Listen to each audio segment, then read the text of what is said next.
Tense. तो अभी हम लोग क्या क्या पढ़ चुके हैं? हम पढ़ चुके हैं अपना simple tenses, continuous tenses and perfect tenses. आज हम लोग क्या पढ़ेंगे? Perfect continuous tense. तो प्रेजेंट परफेक्ट कॉन्टिन्यूअस टेंस पहले हम पढ़ेंगे, present perfect continuous tense, then past perfect continuous tense, then future perfect continuous tense. तो प्रेजेंट परफेक्ट कॉन्टिन्यूअस टेंस क्या होता है, कहाँ यूज होता है? Is used to show an action that started at some time in the past and is still continuing। मतलब कि कोई ऐसा टास्क है जो पास्ट में स्टार्ट हुआ था बट वो अभी भी चल रहा है।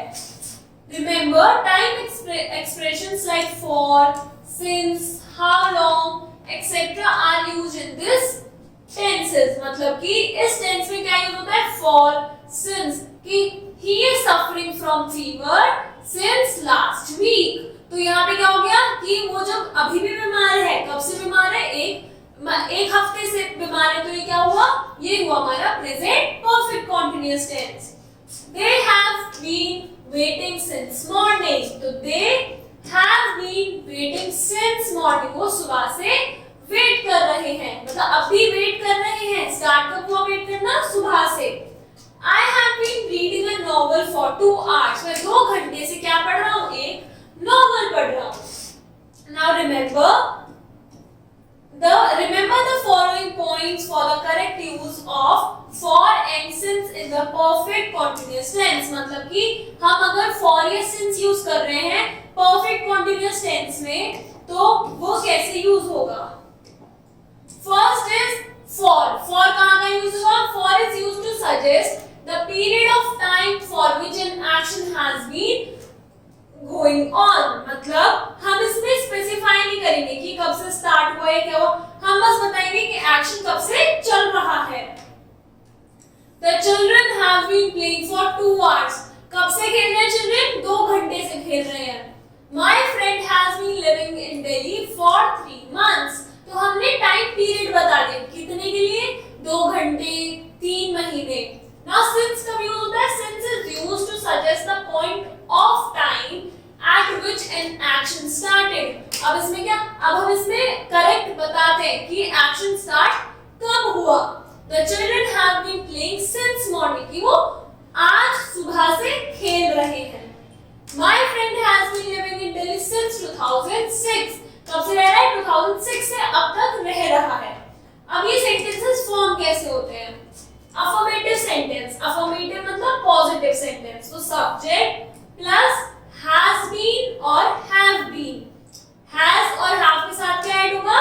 बीन ऐड हो जाएगा। Plus first form of the verb plus ING plus for since plus object. अब इसमें कैसे सेंटेंसेस बनेंगे? सबसे पहले सब्जेक्ट। तो सब्जेक्ट क्या होता है? नाउन होता है या फिर प्रोनाउन। तो यहाँ पे क्या है हमारा? I is the subject. अब क्या है? हैज बीन या हैव बीन, कौन सा यूज होगा? हैज यूज होता है सारे सिंगल थिंग्स के साथ प्लस, और हैव यूज किसके साथ होता है? हैव होता है प्लूरल प्लस आई के साथ एंड यू के साथ। तो यहाँ क्या है? आई। तो क्या लगाएंगे हम? हैव बीन लगा दिया। Then first form of the verb, मतलब कि बेसिक रूट फॉर्म क्या होती है वर्ब की? वो होती है माने फर्स्ट फॉर्म। तो प्ले लिख दिया प्लस आईएनजी, तो प्लेइंग लिख दिया।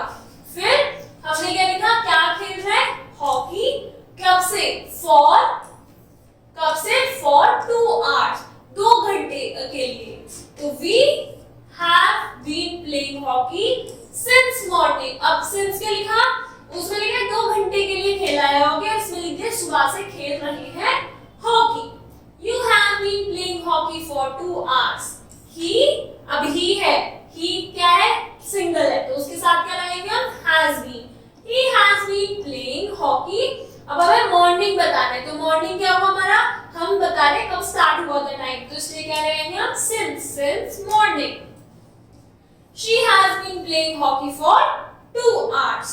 Now for pronouns I, we, you, they, इनके साथ क्या यूज होता है? have been यूज होगा सब्जेक्ट के बाद में, और जो बाकी के रेस्ट ऑफ है सिंगल, और जो ही, शी, इट और बाकी के जो नेम्स हैं उनके साथ यूज होगा has been after the subject. ing is added to the first form of the verb, जो verb है उसकी फर्स्ट फॉर्म में क्या ऐड होगा ing to make it ing form। और क्योंकि हमारा क्या चल रहा है परफेक्ट कॉन्टिन्यूअस चल रहा है, तो परफेक्ट बनाने के लिए हमने हैज हैव यूज कर दिया और कॉन्टिन्यूअस बनाने के लिए हमने फर्स्ट फॉर्म प्लस ing कर दिया। For since is used before the time clause, for since या होगा जब भी टाइम मेंशन करेंगे उससे पहले लिखेंगे और लास्ट में फुल स्टॉप आएगा। Now negative sentence, negative means कि इसमें इन सेंटेंसेस में हम क्या ऐड कर देंगे नॉट ऐड कर देंगे।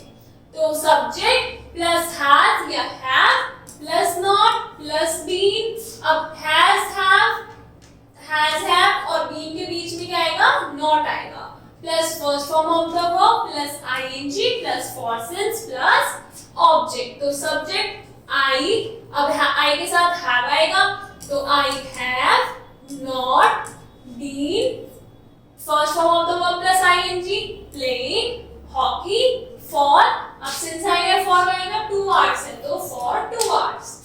We have not been playing hockey since morning. You have not been playing hockey for 2 hours. He has not been playing hockey since morning, and she has not been playing hockey for 2 hours. So negative sentences में बस क्या add हो जाएगा has, have और been के बीच में not add हो जाएगा। तो for pronouns I, we, you, they and any other plural है तो क्या यूज होगा have been, और सिंगल है तो यूज क्या करेंगे हम has been।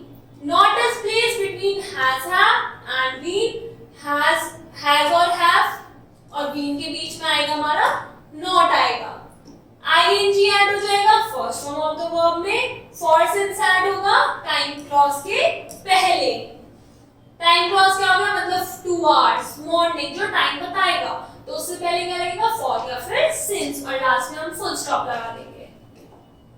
Now interrogative sentence means हम क्वेश्चन पूछ रहे हैं, तो क्वेश्चन कैसे पूछेंगे has have plus subject plus been. अब जनरली क्या होता है सब्जेक्ट होता है प्लस हैज हैव होता है प्लस बीन होता है। अब हम क्या करेंगे इसमें हैज हैव पहले आएगा, सब्जेक्ट हमारा बाद में आएगा, plus first form of the verb plus ing plus for since plus object and last में question. Have I been playing hockey for 2 hours? Have we been playing hockey since morning? Have you been playing hockey for 2 hours? Has he been playing hockey since morning?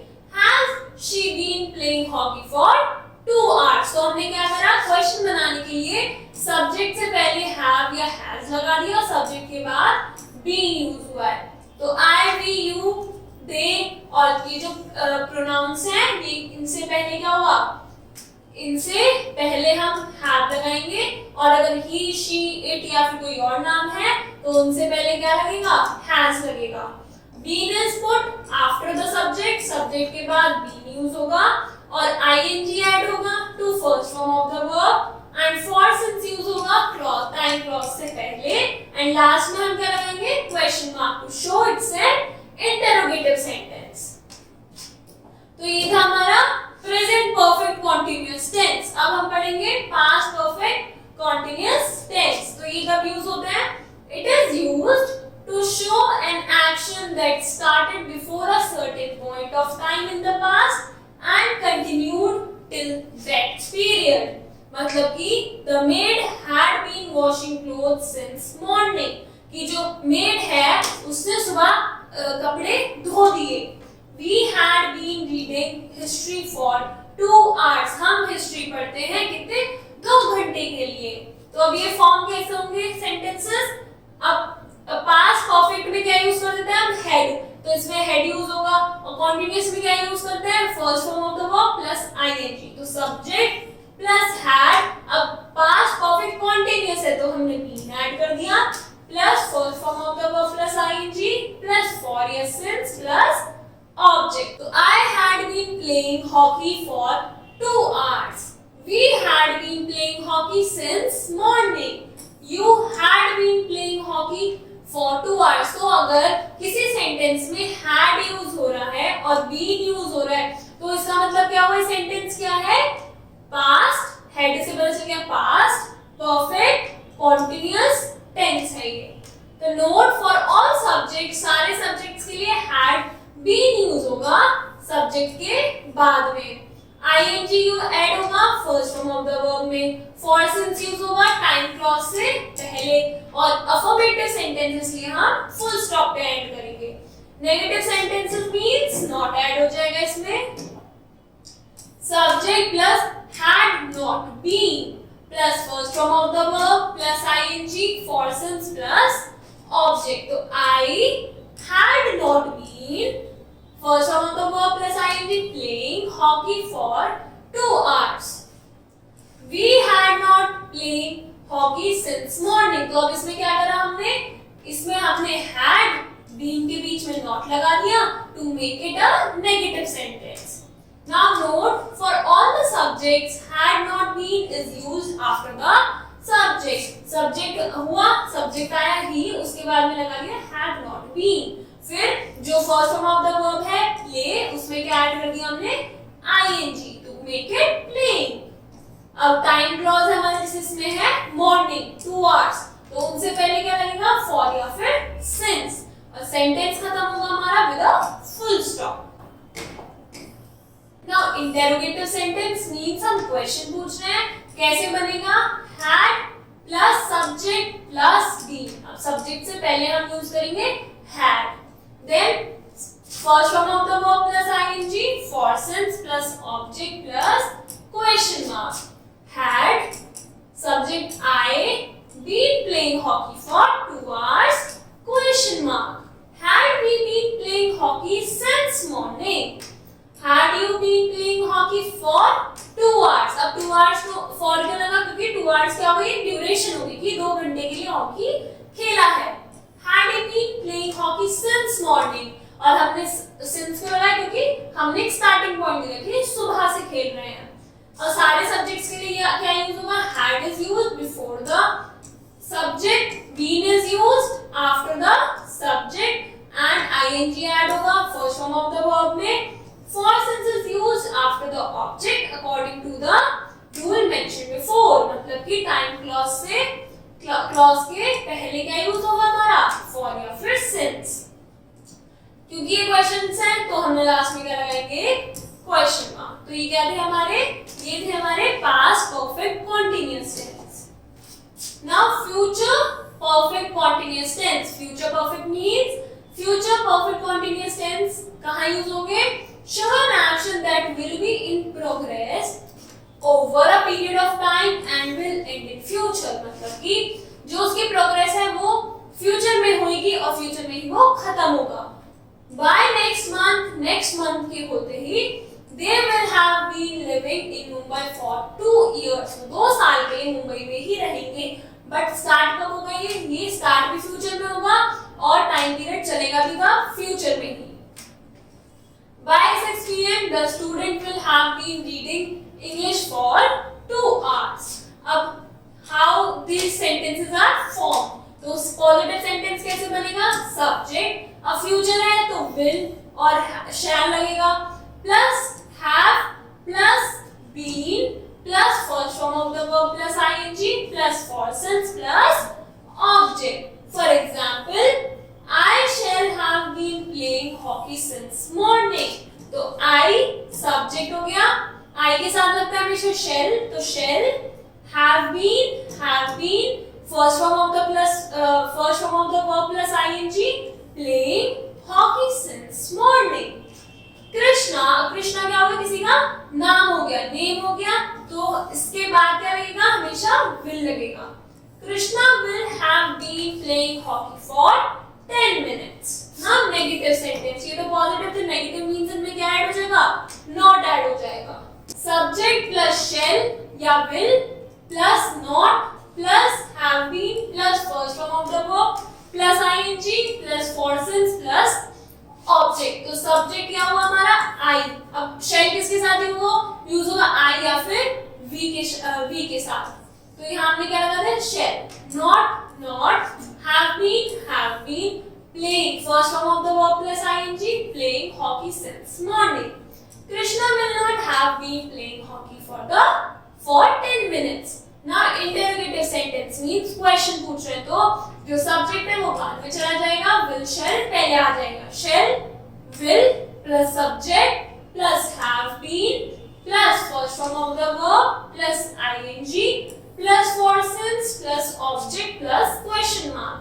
For example, अब I है, I के साथ shall, तो shall I have been first form of the verb plus ing, first form क्या हुआ play plus ing playing hockey since morning. Will Krishna have been playing hockey for 10 minutes? Now the tense is not much in use, मतलब कि जो tense है ये ज़्यादा use में नहीं आता है. Now but it is equally important to learn. अब हमने क्या पढ़ा? हमने पढ़ा कि जो perfect continuous tense है वो कितने टाइप्स में? 3. प्रेजेंट टेंस था, तो हमने क्या करा? हमने उसमें जो से फ्यूचर है, फ्यूचर में यूज हो रहा है हमारा shall, will, have been, उसमें क्या करा हमने? प्रेजेंट में क्या करा? प्रेजेंट में हमने has या have plus been plus verb ing form. Past में क्या कर दिया हमने? इसी में had कर दिया. और फ्यूचर में हमने क्या कर दिया? will या फिर shall. तो नाउ आप अपनी एक्सरसाइज कंप्लीट करो. Thank you.